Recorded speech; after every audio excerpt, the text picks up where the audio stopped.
a wee bit. This is neither gonna be like anti-war on cars. This is not the war on cars, people. So I hope you've been following my coverage of TriMet's 82nd Avenue transit project. This is where they're looking to give a serious upgrade to the transit facilities on 82nd Avenue, which is a former state highway, orphan highway, looking to bring it up to Main Street standards. It was officially handed over to the city of Portland to become a city street. A couple years back, there's been a lot of investment from the city of Portland and also Metro and also TriMet. TriMet is handling the transit design portion of it. The plan is to build better bus lanes. If you've been following my reporting on BikePortland, you'll know that TriMet is looking at two options here. They call the first one some BAT lanes, which is 3 miles of what they call business access and transit lanes, so BAT for short. These are lanes where people can still drive into them to access driveways and to turn right, but they're mostly going to be prioritized for buses. And I think also a side note, bicycle riders will likely be able to share these lanes as well, but that's a different video and a different conversation. I forgot to mention it's a 10-mile corridor, so all the way from essentially Clackamas County all the way up to Tillamook in northeast Portland, so a 10-mile corridor. The first option being some BAT would be 3 miles of BAT lanes in that corridor, so leaving the center portion, the most highly trafficked, the portion of the project that could most benefit from upgraded bus service. TriMet would not have enhanced semi-dedicated bus lanes there. They would just kind of like hope for the best and allow people to still drive as much as they want on the 4 total lanes of 82nd there. The other option on the table is called more BAT lanes. This is where they would have 7 miles of business access and transit lanes in the project corridor. This is the option that most transit advocates are pushing for and have expected TriMet to be leaning toward. But if you follow my coverage, you'll know that the TriMet staff, so the project managers, put out this recommendation that was for some BAT. So that shocked a lot of transit advocates that are around this project.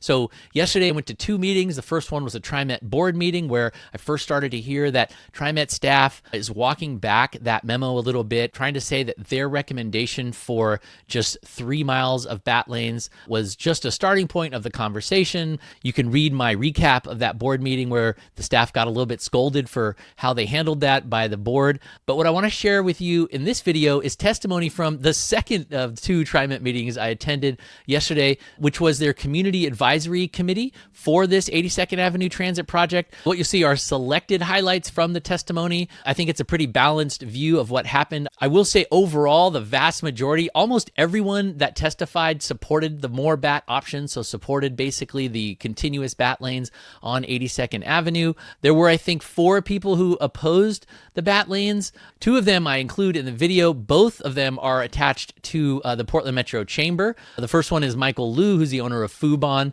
and incidentally is the board president of the Portland Metro Chamber. You'll also hear from in the video, you'll hear from John Isaacs. He's the executive vice president of public affairs for the Portland Metro Chamber. He also voices their opposition to the project. One of the big reasons why I wanted to go to this meeting is because they are not shared online. So TriMet, for some reason, doesn't give a hybrid Zoom option for this meeting. They don't live stream it to YouTube, and they also don't post recordings. So my video, my coverage is really the only coverage that you're going to find anywhere. So I thank you for watching, and please make sure to subscribe to continue to get updates on local transportation news and videos like this.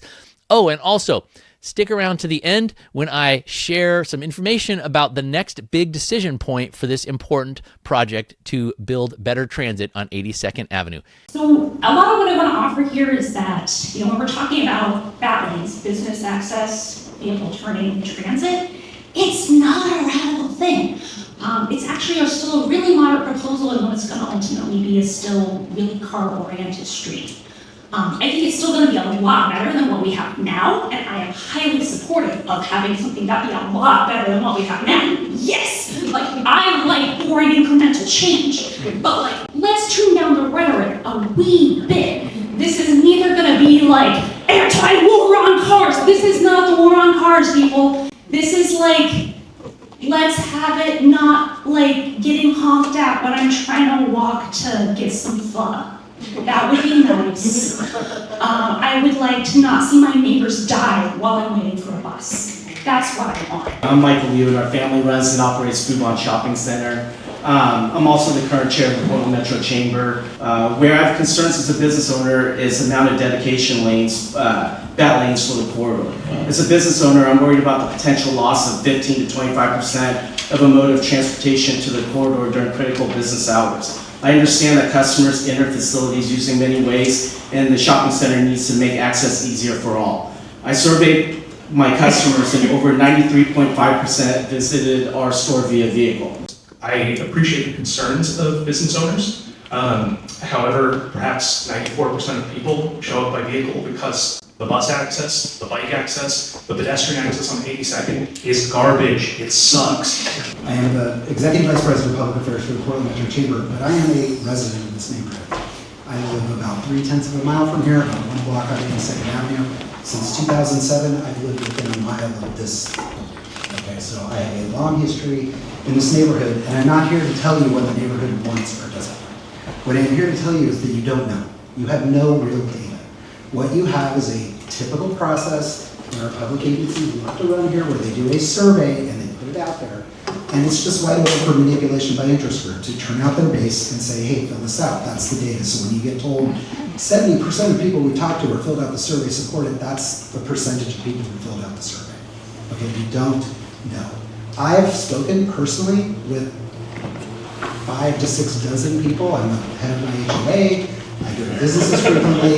I haven't met a single person who supports a dedicated 7-mile ballot. I just haven't. I don't know, maybe I'm talking to these 72 people who are all against it. My point is you don't know, okay? I have a different perspective. I'm a resident of the neighborhood. My perspective is that we need to improve transit access through limited bat lanes, that a 7-mile dedicated bat lane will be a disaster for this street. That is my perspective. Now, I want to speak formally on behalf of the Portland Metro Chamber. So we have been an advocate for this project from its inception. We lobbied for it in the legislature. We have worked actively with PBOT. We believe it's a transformative project.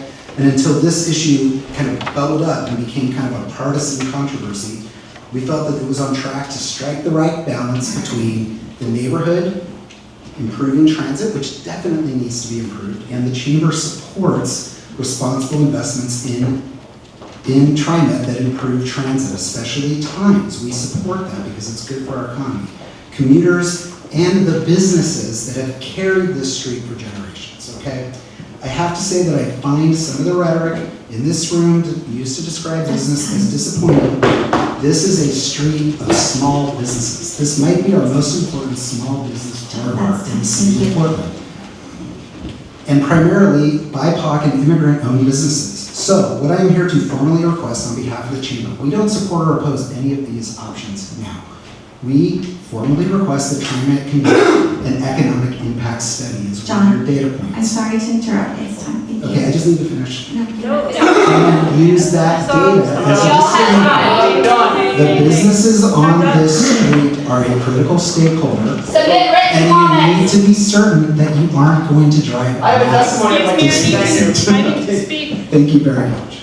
I'm a Portlander with no car, so I rely on transit to get where I need to go. Sidewalks here are narrow. Waiting at bus stops is a subpar experience to say the least, with loud and fast-moving traffic inches away from where you are forced to wait as a rider. Crossing 82nd on foot to access a business is often difficult or impossible. Legal pedestrian crossings can often be very far apart, and walking across 82nd without them is, to put it mildly, a terrifying gamble. But there's something even more important than how convenient it can be for me to access businesses on 82nd.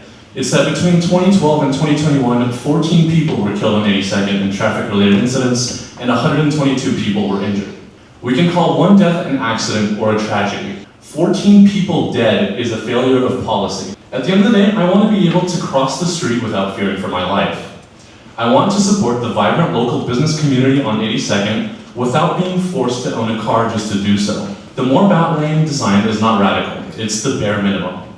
The 72 has the highest ridership in the entire state. So many people ride this line that buses are often stuffed to capacity. Do these people not count? Do they also not work in the community? Do they not have families to get home to? Cars in parking lots don't have wallets or money. Humans do, actually. And the people walk, they ride bikes, they skateboard, they ride buses, trains, and also drive motor vehicles. I support more bat lanes and full business access. Thank you. One of the things that I heard tonight that I found disturbing was the divisiveness coming from Portland Metro Chamber. It seems that it doesn't align with what we're hearing from the community, and I also wonder how effective that is in terms of the strategy of supporting businesses. I think all of us here appreciate the diversity of businesses that we have on 82nd Avenue, and we want to make sure that those stay. So I would ask TriMet and other project partners, as part of this process, as we probably most likely move forward with full bat lanes, to be supportive of our local and small businesses. Just a final note, when I rode the bus on Sunday, line 72, I found it to be the most diverse community of people that I have seen in Portland in quite a time. So when we're thinking of diversity and supporting that in the city, we should think about supporting these bus riders. Thank you. All of us are going to age at one point. All of us will not be able to drive as easily as possible.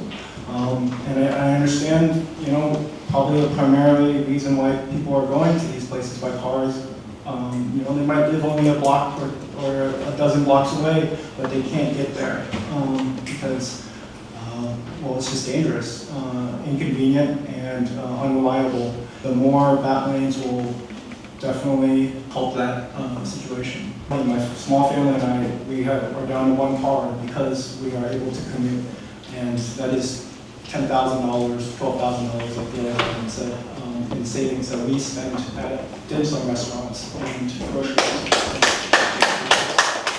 So the next important decision point for this project is what TriMet calls their Policy and Budget Committee. This committee is meeting November 7th at 9 a.m. I'll post details in the description. This is the committee where folks have said the final decision about what TriMet is going to recommend in terms of bus lanes on 82nd will be made. The Policy and Budget Committee is made up of basically agency heads, important top-level staffers from PBOT, TriMet, Metro. The PBOT director, Millicent Williams, is on that, so it'll be interesting to hear what she thinks about that. The other folks who are on that committee is TriMet General Manager Sam Dessou. There's a Clackamas County Commissioner named Diana Helm on that committee. Metro Councilors Duncan Huang and Christine Lewis are both on that committee. There's one person from ODOT, although I'm not quite sure what say or influence ODOT is going to have on this besides this committee, but that's ODOT Policy and Development Manager Chris Ford. And then there's a representative from the Community Advisory Committee, wonderful guy named Franklin Wichita, who's also on the TriMet's Committee on Accessible Transportation. He gets around in a wheelchair. So that's who's on the Policy and Budget Committee. They're meeting November 7th at 9 a.m. If you want to attend that, stay tuned to BikePortland. I'll be posting information. You can also see more information in the description. Subscribe to this channel to get all the latest, hottest, freshest transportation videos. Thanks for watching, and I'll see you in the streets.